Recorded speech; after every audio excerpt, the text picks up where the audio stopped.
나토 정상회의가 진행되었습니다. 나토의 전략적 목표를 결정하는 중요한 회의였습니다. 탈냉전 이후 네 번째로 정상회의가 열렸습니다. 향후 10년 방향을 논의한 회의였습니다.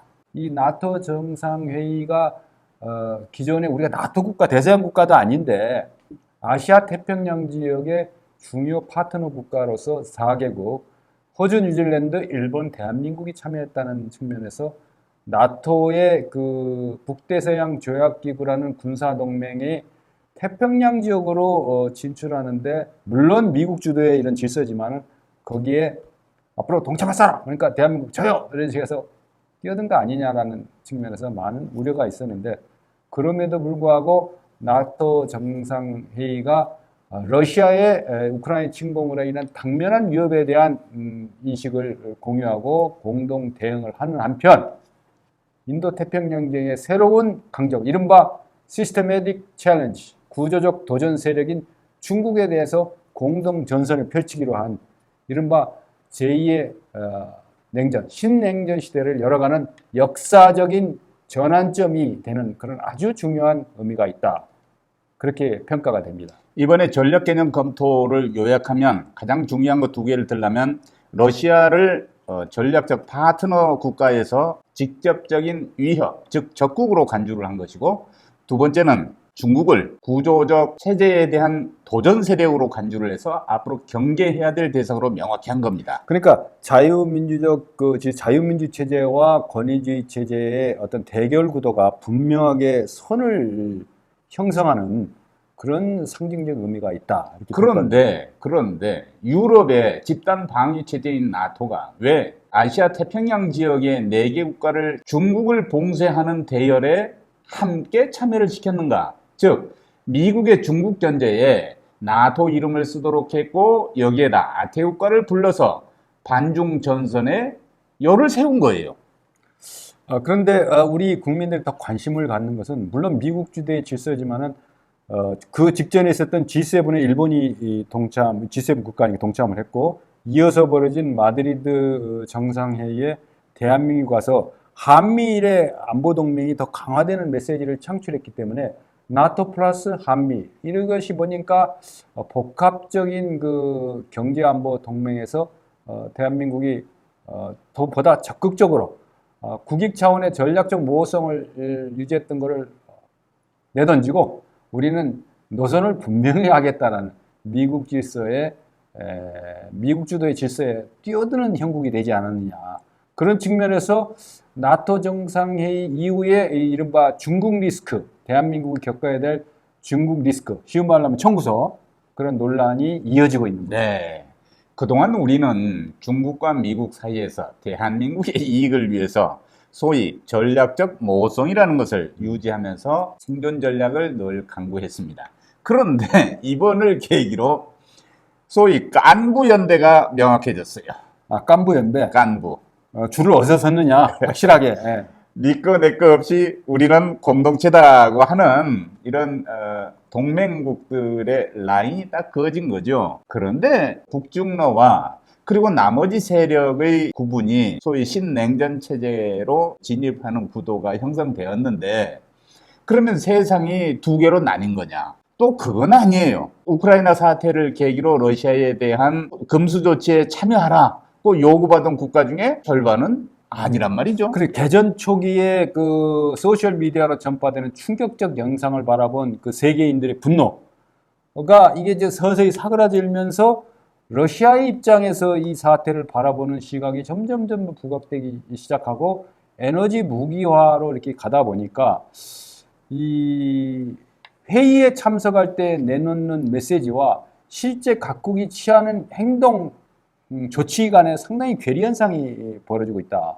더군다나 정치 일정이 임박한 국가일수록, 미국은 중간선거가 있을 뿐만 아니라 독일, 러시아, 오스트리아 이런 국가들의 행보를 보면은 상당히 그 자국의 정치적 이해태산 앞에서, 그러니까 명분과 논리에서 우크라이나를 전폭적으로 지원하고 중국을 견제하는 것이 분명한 방향임에도 불구하고 본인이 전제 정치 지도자가 입게 될 정치적 타격이 심화될 때는 실제 행동을 바꾸더라는 그런 현상이 나타나고 있는 거죠. 네. 프랑스 같은 경우도 대표적인 케이스고요.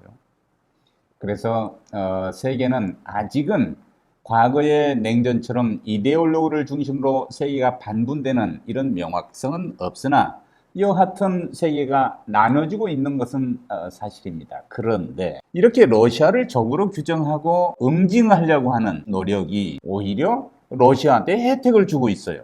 혜택을 주고 있다. 우리 대한민국 그 국민들을 겪는 그 아픔은 우리 내 지갑이 털리는 물가 상승의 경제난에 시달리고 있는데 러시아가 오히려 이런 그 전쟁을 촉발시킨 침공 세력이 오히려 경제적 혜택을 누린다? 예. 이해가 안 가는. 이해가 안 가죠. 예.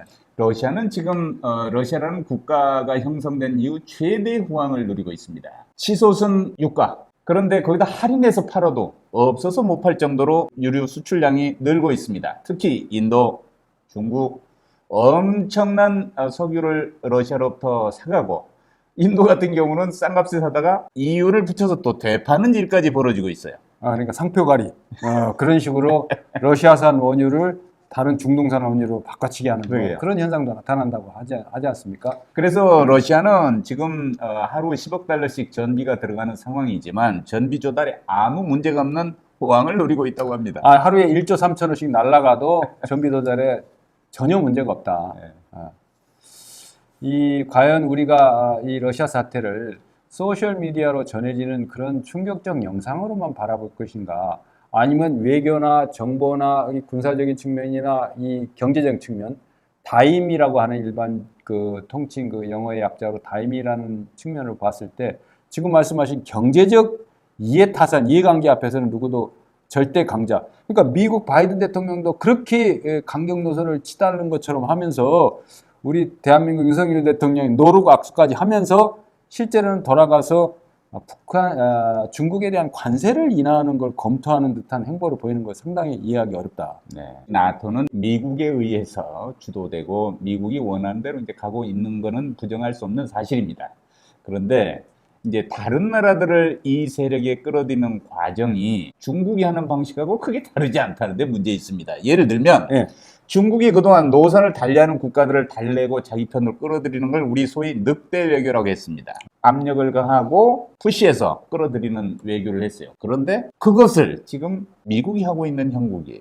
아시아 국가들과 참여하기를 거부하는 국가들까지도 모두 깐부연대에 참여하는 것을 지금 강권하고 있는 형국이죠. 우리 대한민국 입장에서는 북한 비핵화 문제나 한반도 경제안보 측면에 미치는 영향 측면에서 나토 정상회담을 평가해 볼 때 지금 윤석열 정부가 주장하는 것처럼 A+ 학점을 줄 수 있는가? 거기에는 상당히 못 미치는 상당히 의전상의 그 미숙함이나 국민이 좀 자존감을 훼손하는 듯한 그런 모양도 연출이 돼서 지엽적인 문제 같지만은 그 메시지 측면에서 수행했던 경제수석이라는 사람이 탈중국화를 내세운다든가 이런 여러 가지 측면에서 나토 정상회담이 후한 점수를 받기는 어렵다. 그래서 정상회담 참여하고 돌아온 윤석열 정부의 지지율이 지금 바닥을 치고 있는 현상도 우리가 함께 같이 바라볼 필요가 있다. 우리나라 수출의 거의 4분의 1을 중국으로 지금 하고 있잖아요. 그러니까 한국 경제에 심대한 영향력을 현재도 유지하고 있는 것이 중국입니다. 그런데 중국을 거의 왕따시키려고 하는 이 연대에 참여한다는 사실 자체가 우리한테는 심대한 타격을 이제 가져오게 됩니다. 중요한 시험대가 G20 외교장관 회담이 될 가능성이 있습니다. 여기에 참여한 외교장관들의 표정이 어떻게 서로들 주고받게 되는지 이제 유의해서 한번 살펴볼 필요가 있습니다.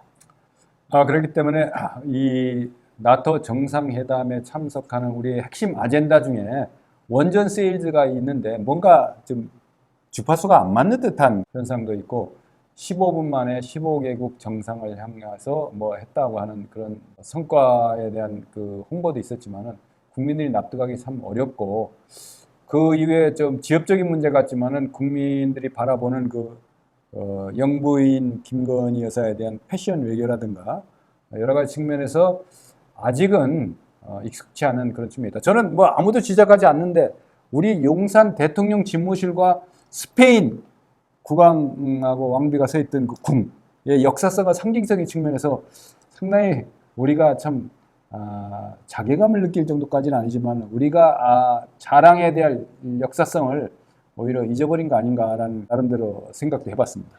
예, 세계가 미국이 원하는 대로 재편이 되고 또 그런 정국이 꾸준히 펼쳐나가질지 연착륙을 하고 새로운 세계를 향해서 질서가 정착이 될지 그거는 정확하게는 예측하기 어렵습니다만은 여하튼 미국은 아주 중첩적인 외교망으로 중국을 봉쇄하고자 하는 전략을 갖고 있음에 틀림이 없습니다. 전략적 명확성을 선택함으로써 이제 줄을 서게 되는 것이고 우리가 지불해야 될 비용이 얼마나 될지 하는 문제는 이제 별도의 계산표가 필요로 한 상황입니다.